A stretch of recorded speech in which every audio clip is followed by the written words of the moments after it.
and welcome to On the Money, the show where we cover economics, business and consumer news. This is the On the Money Christmas special. We're going to spend the next half hour looking back at the year that's just gone and looking forward to the year ahead. As ever with On the Money, we've assembled a panel of people who really know what they're talking about. Let me welcome Helen Thomas, CEO of Blonde Money, her own consultancy, former special advisor to somebody called George Osborne. Can't remember who he was. Justin Urquhart-Stewart, our very own Gordon Gecko on the money. He is the CEO of Regionally. You're going to be talking about all things financial. And, of course, Sir Christopher Mayer, another GBNews regular. Great to have you with us, Sir Christopher. You are, of course, the former British ambassador to the United States. So let's have a think about the year that's just gone, Helen. We haven't had the growth numbers yet, but we're meant to be growing this year in 2021, according to Rishi Sunak's budget, by 6.5%, and next year by 6%. These seems like very aggressive numbers. Well, I remember when we did our budget special, highlight of the last year, of course, at GB News, that we did, our mouths rather dropped when we looked at those numbers, because yes, we don't exactly know for this year, but 6.5% always very aggressive, but 2022, another 6%. We haven't seen those kinds of numbers in decades. It's like an emerging market nation. And frankly, there are so many headwinds. I think it's an absolute cert. I'm happy to tell you this on the record. You can get me back next year. We will not be growing anywhere near that level in 2022.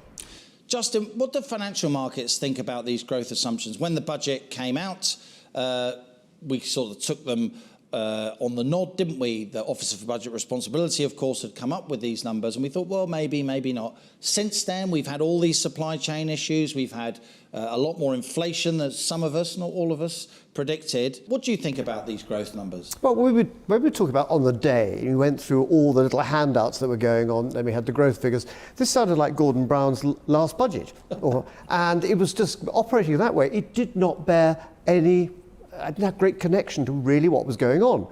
We will see a short-term bounce back, which we've already had.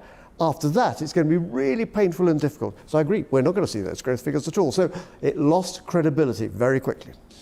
What's your impression of the last budget, Sir Christopher? It was a while ago now. A lot of people said it wasn't a Conservative budget. It introduced the highest level of government spending for 70 years, a huge amount of debt. I thought Rishi Sunak was a self-styled Thatcherite. Well, I thought it actually sounded a bit like a neo-New Labour budget.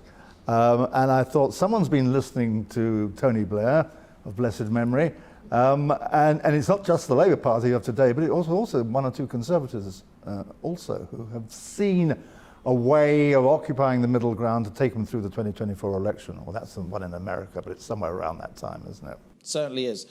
Helen, what happens if we don't grow next year by 6%, as the budget assumes that we will? Then a lot of the public finances look a lot weaker than they already are, possibly even more tax rises, possibly less government spending than we've already penciled in. Well, that really does paint the government into a corner then, actually, because as you say, really difficult decisions. You feel like Rishi Sunak sat there with his spreadsheet trying to make sure all added up. He could do a few giveaways here, but plough that furrow towards a more sustainable debt path.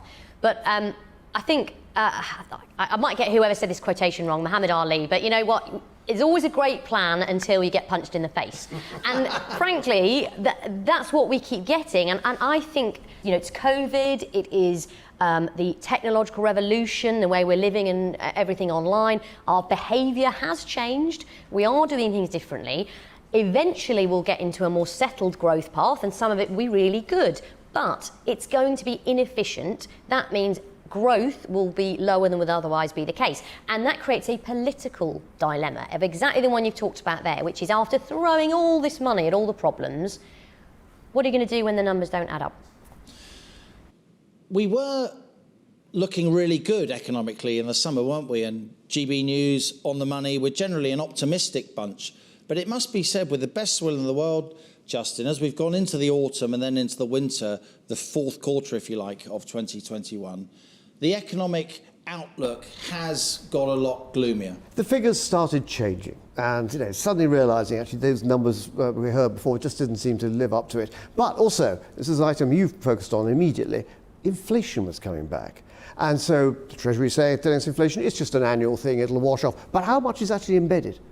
And so Richard Sunak has never seen inflation. Those of a certain age will remember double-digit inflation. We got positively Brazilian, I mean in inflation terms, getting up to 25%. And that is really dangerous. If you start getting a stagnating economy with inflation, you end up with the old inflatable deer of stagflation. So, Christopher, we've talked on the money about the possibility of a winter of discontent. I'm just about old enough to remember the late 70s. It was the Callaghan government where we had, at one point, 20-25% inflation, a lot of trade union unrest, a lot of dysfunction, a lot of wage claims pushing up prices across the economy. Do you think it's hyperbole to say, to some extent, we're in the midst of, or we're facing as we go into January and February, a winter of discontent here in the UK again? I can't imagine that this winter is going to be a reenactment of what we went through in the end of 73, 74, 75, because that was a period, leave aside the economics, of national humiliation. Yeah. The pound was plummeting when we cared about those things. We seem to care much less about them nowadays. In 74, after the first Wilson victory over Edward Heath, got a pay rise as a civil servant of over 30%. In a single 30? year. 30? Unbelievable. And I thought, yippee, I had all this money coming in, and it just disappeared Just like... vaporised It in just your vaporised hands. like snow in the sun. People don't remember inflation, do well, they? they don't, and that is the thing that worries me. That if you don't remember inflation, you don't think it's going to come. And when it does come, it whacks you across the stage. And particularly those people with their pensions, and they've probably cashed in their pension, they've now got a fixed sum coming through every month, That's right. and it devalues. And in the 70s, you saw a lot of people there, their wealth just being eroded. And Can there was I nothing be they do about it. controversial and You throw don't remember the another? 70s. I don't remember Imagine the how 70s. controversial I'd have been if I'd have said, do you remember the 70s, Helen? couldn't have allowed that one. I mean, off your Christmas card list. Yeah, well, that's For certainly me, the it's case. like yesterday. But here's the thing, for me, I look back at the last couple of decades and say we were all panicked about deflation and disinflation, right? And particularly That's the when euro. prices maybe fall, when the Yes. economy's going so slowly Yes. that prices actually go backwards. And actually, it's been a potential issue for Japan for Yeah. a long period. That there's a problem. There is a problem with deflation, which is, it turns into a situation where no one spends, because That's why would you spend today if it's a bit cheaper tomorrow That's or right. next week, and That's then right. nobody ever spends, and you get that is actually a worse problem, I think, for policymakers to deal Well, it's always with. this issue. Everyone's desperate to try and get sort of the Goldilocks, neither too hot nor too Yes. cold. And it's very difficult to achieve. It easily swing off it. And that's why the Bank of England, of course, has this 2% inflation target and has had it for a very long time.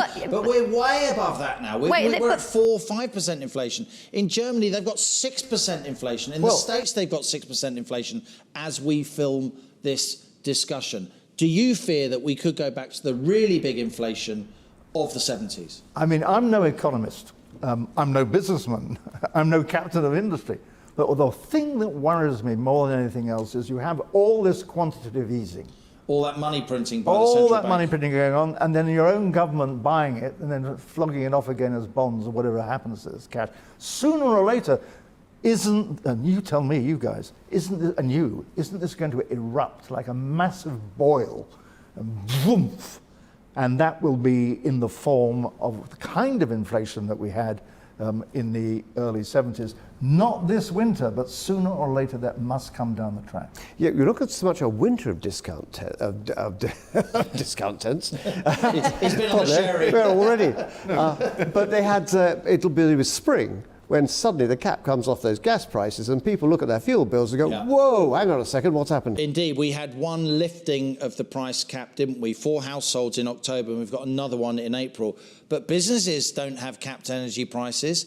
The reason why we had such big inflation in the early 70s was you had the first oil price spike. You had the Yom Kippur War. You had a lot of turmoil in the Middle East. You had oil prices rocketing. We've seen fuel prices go up a lot in recent months, Helen. They're sort of bouncing around at the moment as the Omicron variant has come into view. We don't know what's going to happen with that, but oil prices have come off, as we've been discussing on the On the Money show pretty much every day. But if we have these high fuel prices going into commerce, that doesn't just lead to higher fuel bills for households, even though because the price cap will go up quite a lot. But firms don't have any price cap at all. You're going to see lots of firms close down, our steel makers, our manufacturers. There's no doubt there's going to be a squeeze on margins. Yes, the fact that costs coming into a business are going up, and then the question is, can they pass it on to a consumer? How strong is that consumer? Can they take it? Now, I do want to take a more optimistic tone on this, though, which is, as I said, there has been that period of lower prices. If we get some inflation, some wage inflation, I hear, 30% is punchy, and I understand it disappeared, but goodness me, after the last 20 years, if people start getting 5-6%, I mean, great. Not good if it ends up at 30% plus and that ends up, spiralling on. But I would argue our global economy is differently structured now to the 1970s. And there are and have been very big disinflationary forces like cheap labour in China, etc. That less trade unionisation and technology. Computers are much cheaper, clothes are getting cheaper, etc. Now, I'm not denying that. What we've gone through now, the supply chains are going to change. People are going to, de-globalise. They're going to bring things onshore. Localise. That's a much better word. Thank you. Which will make things slightly more expensive. But if we all get a little bit richer and it gets a little bit more expensive, well, I don't see that as a big issue. In our discussions on the money, you have generally been a bit more dovish, as we say, in terms of inflation. You, Justin, have been a bit more hawkish, as I have been. We think the idea that inflation will be transitory is the Bank of England making excuses for not putting up interest rates. Do you buy what Helen just said? She makes a persuasive argument that inflation might not be around for as long as some of us think. We have to look at the makeup of what is actually creating this inflation. The bit that will be passed on and comes off at the end of 12 months are those price rises you've seen coming through for commodities and things like that. They've gone up and they're not going to go up by the same percentage again. So we've already had that bit. The difference between the 70s and now, particularly with this, was wages. The trade unions are much more powerful. They could actually really make a really difficult time for the economy. But we're not in that situation anymore. The question is how much of this is actually going to be embedded. And the bit I didn't like, talking to manufacturers, where they were talking about input inflation and running at over 10 to 11%. The price of materials that factories have to buy, the price of labour that firms have to take on, those prices get passed on, and don't they? their future outlook from that with more rises to come. So they don't drop off after 12 months. They think this is actually a change they're going to have to suffer. Just remind us, Sir Christopher, give us the benefit of your experience, shall we say. As what? Remind us the extent to which, once inflation gets 7, 8, 9%, even higher, how it upends politics, how it completely takes over the political agenda. Well, what it did was it wrecked the Callaghan government. And I think inflation and the problems with the unions led to Margaret Thatcher's victory in 1979. So it can be a government upsetting, defeating phenomenon if it goes in a certain way. One of the big headwinds, massive headwinds, is the geopolitics that surround all this in the global economy. We have to realize that the way geopolitics is going today, and it's going to hell in a handcart, to be perfectly frank with you, where we're seeing almost a 19th century revival of competition between global powers, between the big powers. They are globalization, supply chain cutting things. Yeah. So we're seeing this now between the United States and China. Even on a tiny scale, Brexit has cut into supply chains. So the headwinds of geopolitics push against the lovely globalization we enjoyed at the beginning of the century. What you're saying is, as competition between the US and China and their various spheres of influence gets more intense, as it has become more intense, the fallout from COVID is part of that. The cooperation upon which the global economy depends could start to break down, and that could start to impact living standards here in the Western world and beyond. Well, that could indeed happen, but there's a great conundrum with China. And it is this. It is already embedded in our economies because we've had over a decade of fairly close cooperation with Chinese investment, Chinese technology. We've just assumed we were always going to be superior to the Chinese and we could reach out to them for cheap labor. Actually, their labor is not particularly cheap anymore, and you go elsewhere I think I'm right in Yeah, you are. saying Vietnam, that. Thailand. So, yeah, exactly. What we, when I say we, I mean we the West, we the UK, we the US, we the EU, have not yet decided whether China is a partner or a competitor or an enemy. And until we have made up our minds which of those three things it is, to which the answer is it is all free, which makes policy even harder, we're going to find the kind of facile nature of globalization no longer easy. So, Christopher, may I hold that thought? You're saying such exciting things. The cops are coming to get you. But after the break, we're going to carry on this discussion on the money about what happened in 2021, what's going to happen in 2022. Stay with us. You're on the money.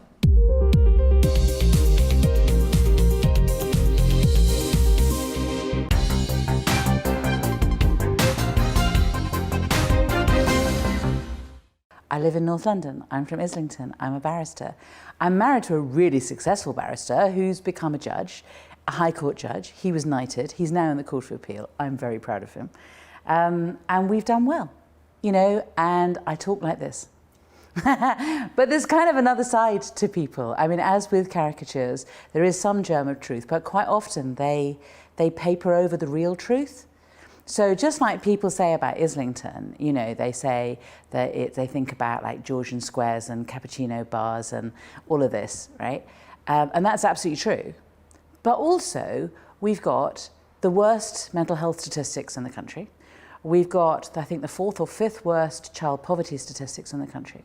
The reason that people vote Labour in my constituency very often is because they really need to have a Labour government that will give them a chance. And that is a hidden side to Islington that people don't realise.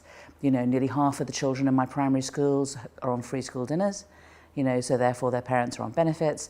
It's a very different picture. And the same with me. So I've done well, but, you know, my parents split up when I was 7. We were chucked out. The bailiffs turned up. I remember they were wearing bowler hats. We were homeless. A Labour councillor helped my mum get a council house. So I was on free school dinners like half the kids in my primary schools. I failed the 11 plus. I went to a school where the guy in charge of careers, when I asked him what he thought I would do with myself, he said, well, you can always visit people in prison, which I did, because I became a criminal barrister. And I kind of wish that he could see me now.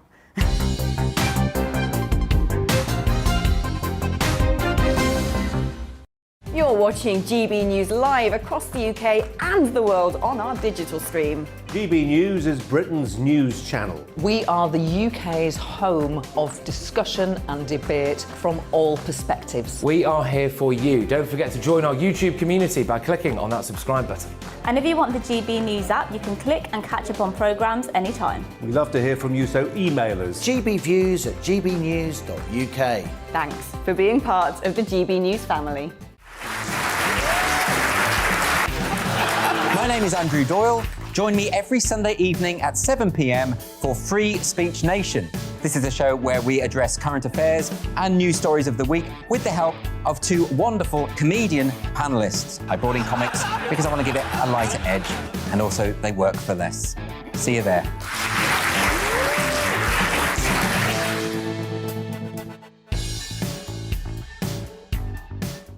Join my show Farage, 7 p.m. till 8 p.m. Monday through Thursday, and there you will get opinion, analysis, debate, and I'll cover stories that nobody else dares to touch. And then for the last 15 minutes, talking pints. We're over a drink. We have a civilized conversation with someone. We very often disagree, but we do it in a grown-up way. Come and join me on Farage.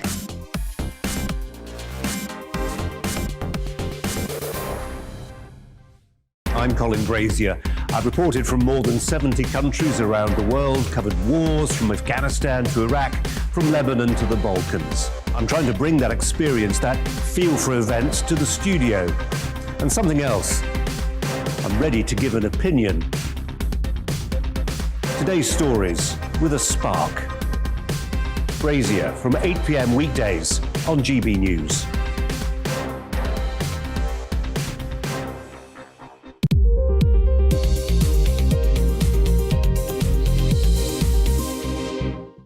Welcome back. You're on the money with me, Liam Halligan. This is our Christmas special.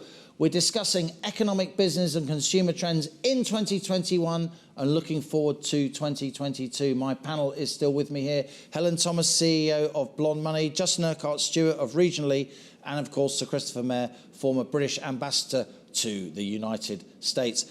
Helen, we were discussing China before the break. You used to work for George Osborne. He certainly believed in this golden age between Britain and China. It's slightly changed since then, hasn't it? Well, it's changed an awful lot, hasn't it, since then? And you have to say that there was a clear Cameron-Osborne agenda to get close to China, to get the investment. I mean, there was all sorts of initiatives on that front. But geopolitics can change on a dime. I think it's fascinating to question how is the UK going to approach China. I think Hong Kong, perhaps we should mention, because clearly there's been this bid to, offer for the Hong Kong British National Overseas come over here. There's so much that could rub everybody up the wrong way. The triangulation of it is going to take some very serious diplomats. I wonder if we do have them.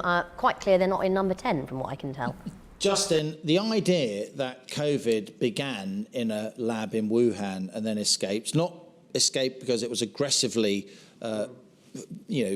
pushed onto the world, but because there was incompetence and ineptitude, in places like the Wuhan Institute of Virology, which the West partly funded, you often end up investigating viruses for very legitimate reasons, to see how they spread and to try and build vaccines. But what do you make of the state of relations between the West and China? China, which, by the way, under certain definitions, is now the biggest economy in the world. Financial markets have to take a view about the possible geopolitical fallout that Sir Christopher was referring to before the break. Well, in those days gone by, we had that lovely symbiotic relationship. We sort of needed each other.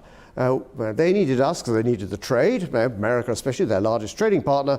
But at the same time, the Americans actually, they need the Chinese to keep buying the debt. Someone's got to buy this wretched paper. And the bit that's going to really hit us in 22 is the loss of that vital word in any economy, confidence. Because if we can't see where this relationship's going, then people will just hold back and say, well, I'm going to wait until something's clearer. This is the vital moment when you need investment going into businesses of all sizes, and giving them a perfect excuse saying, on a geopolitical basis, we're worried about what's happening in China, therefore I'll hold back till I can see where the growth comes from. And to Helen's point, if a significant number of very wealthy, highly successful Hong Kong entrepreneurs are leaving Hong Kong, which of course is now part of China, coming to the UK, going to Canada, where many of them will go, I'm sure, going to America, the Chinese aren't going to like that, are they? It's a perfect opportunity, isn't it, to actually sit there and say, look, what we've been investing in your country, by the way, we can reverse this if we so wish to. And you have to look at the student population, all of those elements. We've had a huge level of investment and joint investment going through. The Belt Road investment plan that's been going through, which to us doesn't really, we just see part of it. You go to Africa and you go around the Commonwealth countries, this looks like a form of neo-colonialism, particularly when you get the second and third wave of Chinese investment coming through, and suddenly you find actually the ownership of some of these projects are now moving away from the country because they're not paying the interest, which has suddenly gone up, and it's now owned by the Port of Shanghai. Very interesting. So, Christopher, back in mid-2020, a while ago, as we were going into lockdown, somebody who you'll know well, Sir Richard Dearlove, the former head of British intelligence, extremely legitimate voice, he gave an interview where he said that he felt that COVID may well be an engineered escapee from a lab rather than jumping from an animal to a human, with no human intervention.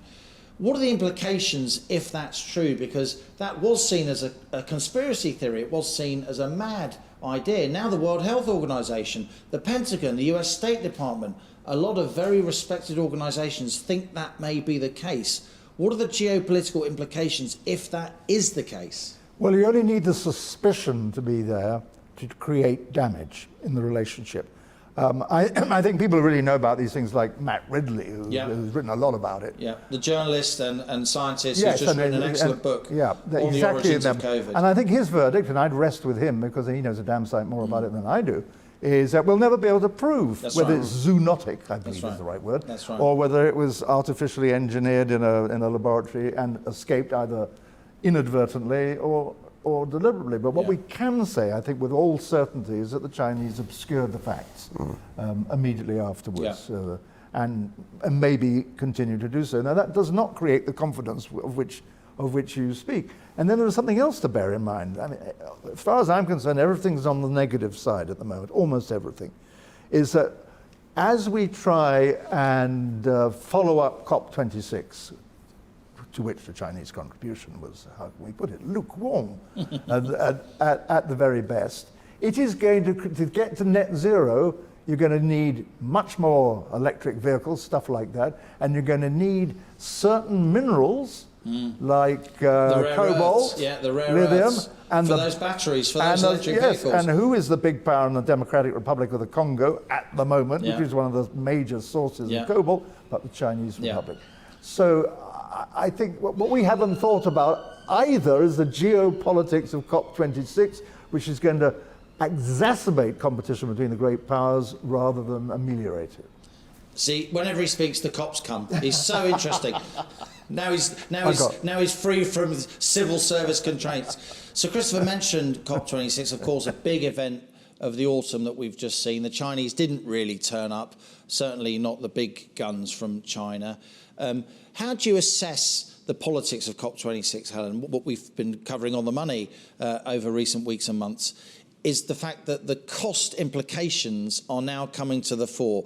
Ordinary men and women, ordinary people running businesses who have to replace vans, have to replace the boilers in their houses. They're now starting to see, even though the Treasury is being very vague about the costs, that this is going to cost a lot of money and a lot of the burden is going to fall disproportionately on less well-off households. Well, I think that one of our themes for the year ahead has been inspired by the recent government in Germany. And we've said going left and going green. That's sort of the way the pendulum is swinging, even if you've got a notionally right-wing government, as we have in the UK. I'm talking, about the general political mood, which has been spend, spend, spend, perhaps get your central bank to buy that debt. Yeah. Don't worry about it too much. And green, we've got to do it. Now, I think what we are starting to see is, as you say, that the real cost of that to the man on the street only just starting to come through. Politically, then you face a question of how honest are you going to be with people? It's not the monetary cost, it's the disruption. If you want to put a heat pump in your house, it's not just a case of flicking a switch between your boiler. These are it's massive change.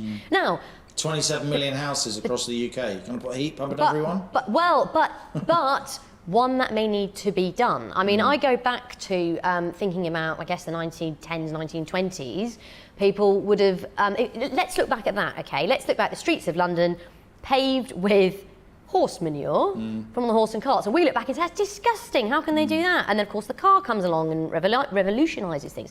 So I think we also should say revolution always does come at a cost. We can't avoid that, but the politicians have to understand how to make that a palatable message to the public, because that reality, going left, going green, that's going to be with us for decades.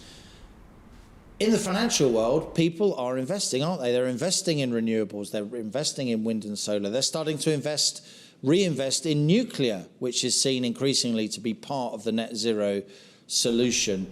They're investing in hydrogen. What did you make of COP26, Well, Justin? it's the moment where we have to, in the investment terms, can it be credible? We're going to see an awful lot of greenwash going on, which is a nice way of actually saying companies lying. So there is no such thing as an oil company anymore. There's now an energy management company which will be carbon neutral and a date in the future, which by the time you get it, you will have forgotten. And so we're seeing a lot of companies. You're so cynical, I can't see it. But we've seen certain companies like Legal & General saying we will only be investing in companies which are adopting ESG, ethical, sustainable and with good governance. Yeah. But prove it. To most people, ethics is a sort of East Anglian county. Yeah. They really don't understand it. That's what I mean. So is that green or is that green? Am I investing in it or am I just creating a lovely charade? There's going to be an awful lot of that going on. From where I stand, I think most people in the UK, they want less pollution. They want a cleaner world for their kids and grandkids to inherit. We kind of get that in the end, fossil fuels will run out, so probably we should wean ourselves off them, but it's going to take a while. What did you make of this, Sir Christopher? You've been to many, many summits. You've been in the back rooms when the communiques are being stitched together at 4 a.m. and so on. What did you make of the final statement that came out of COP26? Do you think it was a successful summit? I thought, on the basis of all the international conferences I have been to it didn't come out too badly. But that's a fairly low bar, to be perfectly honest with you. And the bilateral agreement between the Americans and the Chinese on whatever, I've even forgotten what it was about now. You know. Close cooperation or something. Was it something to do with carbon emissions? Yes. Coal mines, I can't remember. Yeah, that was all okay, but in a way it is useful to have these giant jamborees, great diplomatic jamborees, because it shows you the falseness of multilateral diplomacy. And what I mean by that is it didn't matter a toss, except in presentational terms, whether President Xi of China, came to Glasgow. I can see why he didn't. When he said she, I thought he meant Greta. No. President Xi, I've got to get my pronunciation right here. Because China's position would have been decided and endorsed by the President Xi before the thing started. And it didn't matter whether there was a first secretary, a councillor, whoever was sitting in the chairman of the delegation's chair, the policy would have been the same. It was actually to China's advantage that Xi stayed away. Interesting. Because he would have suffered horribly from the other Xi, Greta. Imagine that. Can you imagine that? We're coming to the end of our time, Helen, so let's just round up. Looking forward, at the time of recording, we don't know the seriousness of the Omicron variant. We should say that. We don't know if the UK is going to go into lockdown. It doesn't look as if it will, but there is a nervousness. Mask wearing widespread will obviously impact investment decisions, the way people consume in the run-up to Christmas and beyond. What do you foresee in 2022 in terms of the pandemic and in terms of the economy? Because as people that study economics and look at financial trends, you can't think of anything without thinking of COVID and our reaction to it. Absolutely right. And we should take the certainty that this virus will be with us for 2022 and the year after and the year after that, because that's how viruses work. I think I mentioned the other day to you, look, the Spanish flu is still with us. It does still exist. That was 1918. Exactly. So, and it started in Kansas. Exactly, yeah. Yes, the Spaniards were delighted, weren't they, that they got their name on that. You don't need to be a scientist to know that. That's how viruses operate. What you do need to be is someone who understands human behaviour. And I think we have all changed. Now, some people may admit that more to themselves than others, but we might shop more online. We might prefer not to do the commute. We might not actually like big, noisy restaurants. Or, maybe we'll do one festival a year or one concert and not all the time. It's changed us. Of course it has. I mean, I find it hilarious that we sit here and think, oh yeah, it's going back to normal, it's going back to normal. We have all just undergone a huge historical event of massive psychological importance, as was the war, as was, other big issues like pandemics. So we should embrace that. We should embrace the change. It's going to mean we live in a more virtual world, which was happening anyway because we're in a technological revolution. Lots more Zoom, lots more online and it's going to get better. Zoom is going to look like the fax machine.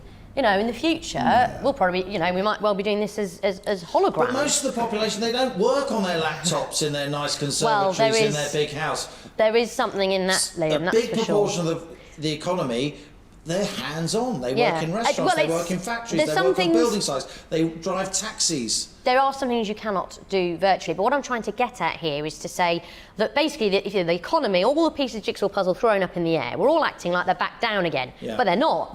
Some of them are still tumbling, some of them are refitting and finding it doesn't work, or they're realising, well, we don't need 20% of the staff we used to have, or we do and we need to pay them 20% more.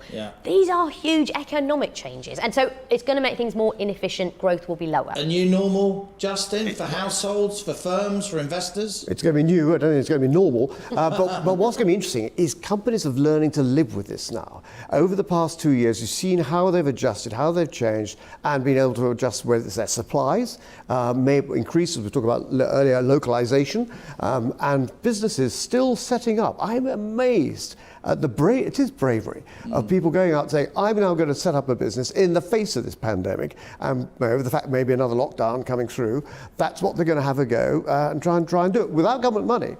And this is what I find so fascinating. Bear in mind, Britain, we set up more businesses in this country than Germany and France put together.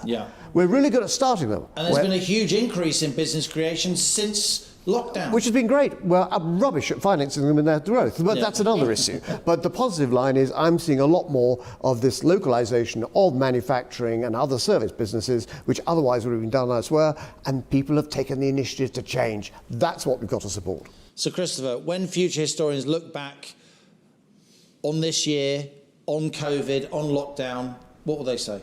They'll say COVID was rough for the generation that had to go through it for however many years, but it was as nothing compared with previous generations who suffered centuries of the plague, typhus, typhoid, smallpox, and Christ knows how many other diseases, more or less, we've got under control. Wars, by the way, well, in living memory. We haven't got rid of them either. But I was thinking the other day that Queen Victoria's husband died of either typhoid or typhus. I can never remember what it was, and that was one of the things that led to the creation of sewers going around London to take the waste and effluent that was causing these diseases. But previous generations suffered far more than we are doing or have done since COVID began.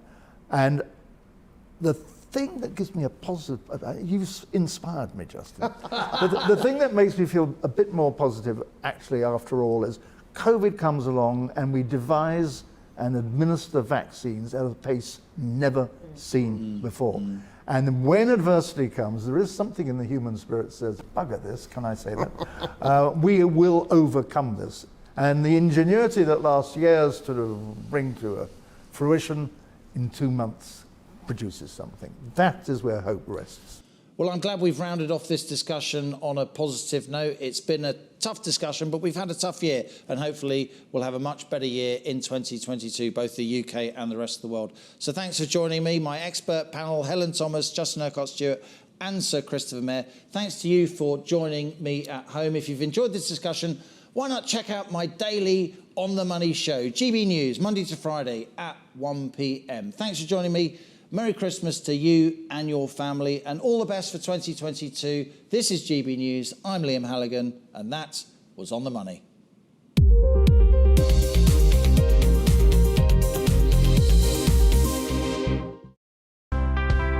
It's time to remind ourselves there's always another winter. Canary Islands sponsors the weather.